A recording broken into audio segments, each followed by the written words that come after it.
네, 안녕하세요.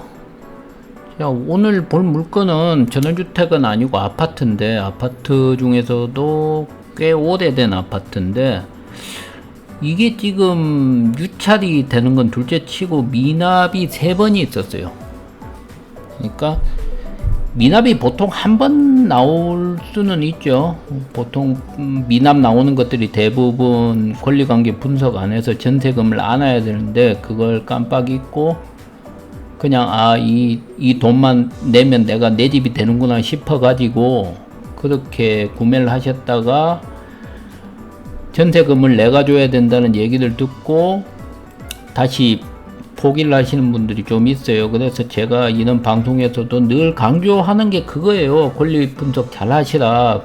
권리 분석하는 거 어렵지도 않고, 일단 뭐 경매정보 사이트에서 대항력 있는 임차인이 있나 없나만 보시라고 늘 얘기하잖아요. 그것만 해도 반은 간다고. 그런데 이거는, 이 물건은 지금 미납을 3번이나 했어요. 그러니까 각자 틀린 분이 다 낙찰을 받았다가 미납을 계속 했는데, 도대체 이게 이런 경우가 거의 없거든요. 저는 일단 처음 보는 거라서 일단 후닥닥 달려가 봤습니다. 이거는 보통 뭐 경매 유찰이 많이 되는 것, 뭐 7차, 8차까지 그런 것들은 뭐 많이 있는데, 미납이 3번이 일어났다는 거는 도대체 뭔 일이, 혹시 집에 갔더니 집이 완전히 엉망이거나 아니면 지금 살고 있는 거주인이 아주 거칠어서 뭐 그걸 포기를 하거나 뭐 그런 경우가 있지 않나 싶어서 그게 궁금했어요, 저는. 근데 가서 보고 나서 여기 다시 제가 상황을 한번 쭉 살펴봤는데, 이게 미리 살펴봤으면 대충 알았을 거예요. 그런데 솔직히 어찌 이런 일이 생길 수 있나라는 생각은 들어요. 어쩌면 내가 분석한 것도 틀릴 수도 있을 거예요. 근데 제가 아는 지식으로 봤을 때는 이게 좀 총체적인 난국이 좀 있는데, 뭐 일단 그거는 차차 일단 정리를 해드리고, 일단 가는 길은 위치는 일단 전형적인 구시지까지예요. 그냥 올드타운이죠. 저번에 내가 옛날에 다뤘던 그 치킨집 건물, 그 건물 있는 동네하고 크게 멀진 않아요. 근데 가는 길이 좀 이상하다 싶으신 뭐 아산 분들은 이게 알 거예요. 저쪽 위치 가는데 왜 일로 갔지라는 얘기를 하실 수 있는데, 제가 한번 길을 잘못 들었습니다. 그래서 뭐 본의 아니게 시내를 한 바퀴 보여주는 거라고 생각하시면 될 거예요. 지금 제가 지나온 길들이, 그러니까 지금 새롭게 개발되고 있는 신도시를 거의 다 지나가서 이제 원도심이라고 하죠. 그러니까 올드타운이라고 말하는 게 나을 겁니다. 원도심 지역에 있는 아파트예요. 그래서 아파트, 이게 나이가 좀 있거든요. 그래서 이게 재개발이 가능하지 않을까, 좀 재개발 바라볼 수 있지 않을까 싶은데, 사실 지금 그 정도의 동력이 있을지 모르겠습니다. 이 아파트 자체가.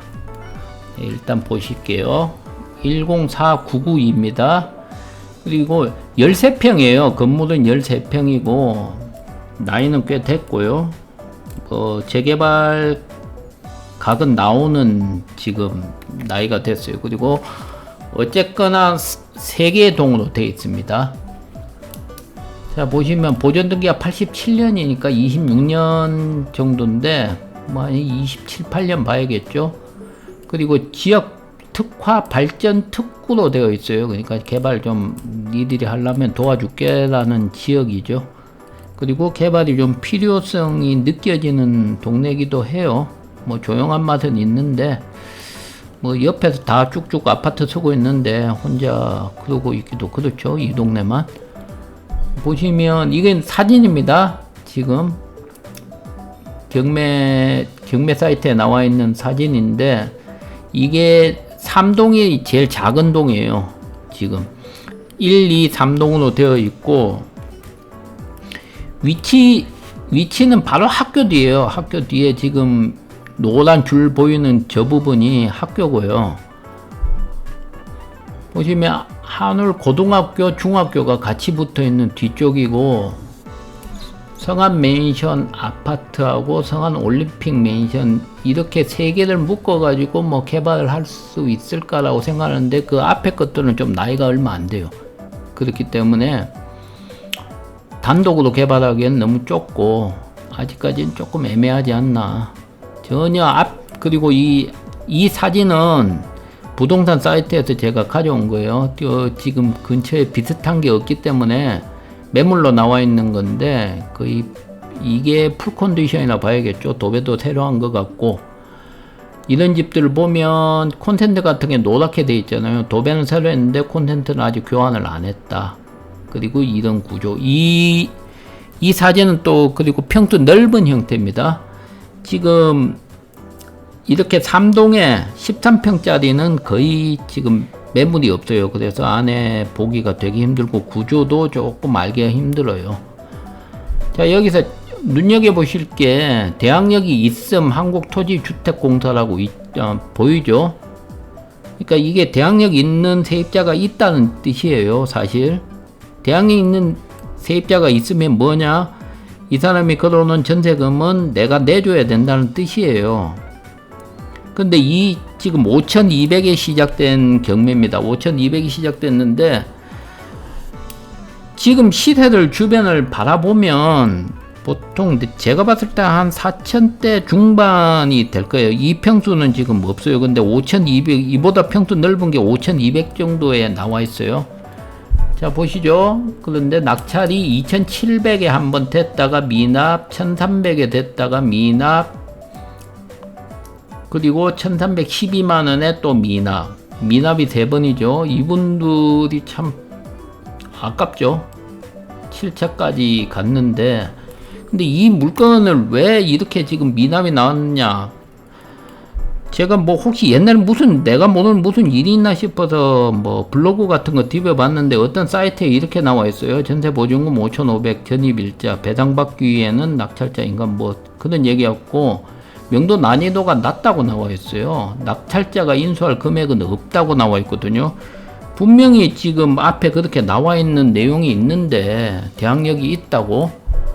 무엇 때문에 이게 분석이 잘못됐는가는 모르겠어요. 그런데 이게 과거에 또 내가 모르는 일이 있었을 수도 있으니까 그거는 제가 일단 함부로 말할 건 아닌데, 일단 이 포인트를 보시면 이 밑에 특기사항으로 나와 있는 겁니다. 이게 경매 내용에 나와 있는 거예요. 주택 인장권 서울 보증보험으로부터 매각 가격이 최초 감정가 대비 60% 이상 써냈을 경우 우선 변제권만 주장하고 그건 돈 자기 가져간다는 겁니다. 대항력 및 잔존 임대차 보증금 반환 청구권을 포기한다. 나머지 금액은 내가 안 받을게. 60%만 일단 넘게 쓰면, 이게 포인트예요, 사실. 그러면 처음 경매가가 5,200이거든요. 5,200이 60%면 3,120만원이죠.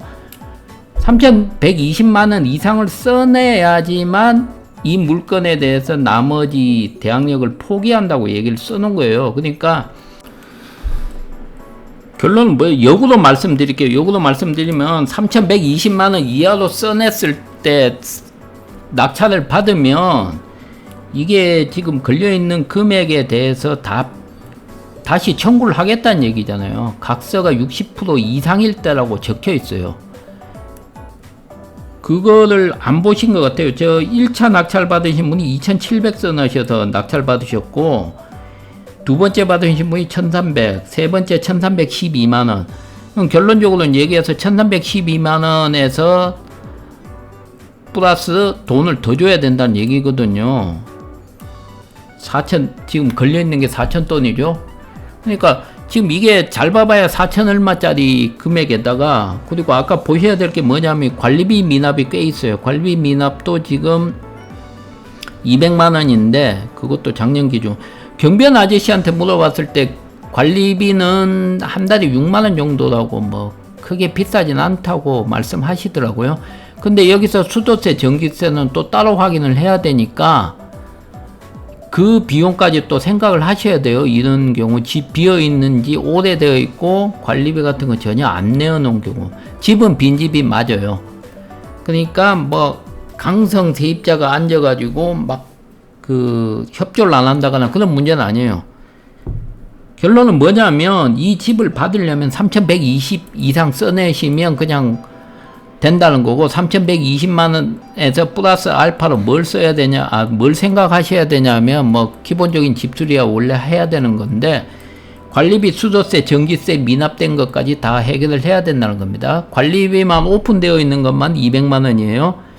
그런데 뭐 1년에 5만원을 잡으면 한 60만원 정도 올라갔겠다, 뭐 그렇게 잡으시면 되는데, 수도세, 전기세는 따로 또 확인을 하셔야 돼요. 플러스 알파가 많죠.